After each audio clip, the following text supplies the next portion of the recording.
Am I the asshole for eating alone in a different room at my boyfriend's parents' house? For many years, my boyfriend's parents have had us over for brunch, lunch, or dinner. They have a nice deck with an outdoor table and chairs and use it to eat or hang out. The thing is, it has to be a freezing temperature before they will concede and eat in the dining room. I've had to sit on that deck many times trying to eat my food while I'm shivering, even though I'm wearing layers. Last week, we went over there for brunch mid-morning. The outdoor table was set with plates, etc.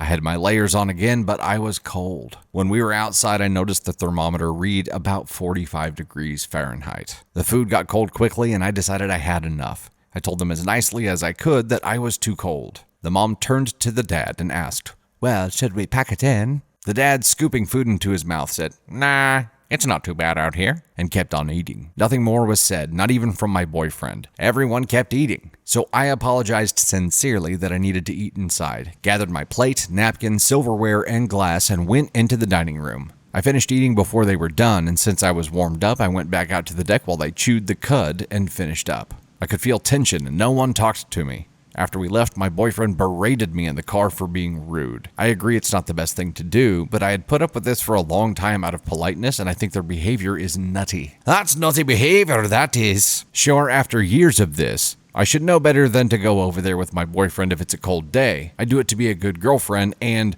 daughter-in-law. Another comment from OP.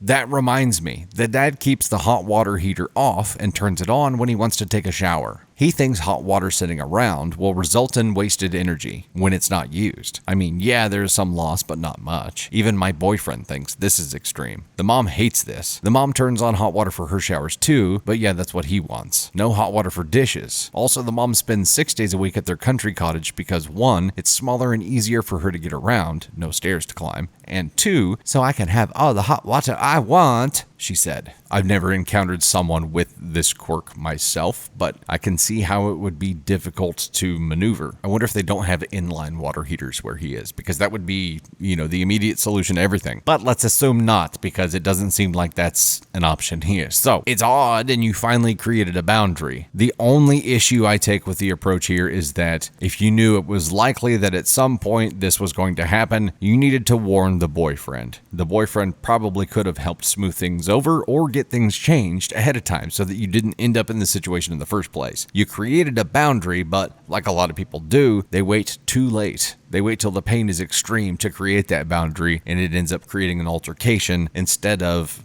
a communication that could have smoothed this thing over and made it happen over several instances instead of all in one moment. And that's what happened. This became a moment. I don't know how old the original poster here is, and I don't know how old the boyfriend is, but it sounds like the parents are older, and the mom's preference to stay in the cottage where it's easier to get around kind of leans that way for me. Mom obviously has her thoughts about it because she stays somewhere else 6 days a week. I mean, obviously it's a problem with dad, and dad has his quirk, and you're unlikely to change dad's worldview here, but you might suggest an inline water heater. Then he might love you forever. You could be the savior of everything. Well, that's just water though. In general, he has this preference for cold and likes to stay outside until there's snot sickles dripping from everyone's nose. So he's just warm-blooded. He likes the cold, you know what I mean? Guys gotta cool off sometime, huh? But you drew a boundary. This is just a clash of preferences. Next time, communicate this ahead of time. Not next time this specific thing happens. Who knows where this goes from here. If boyfriend feels strongly enough about what you did and you feel strongly enough about your boundaries, it's going to take some masterclass discussion and communication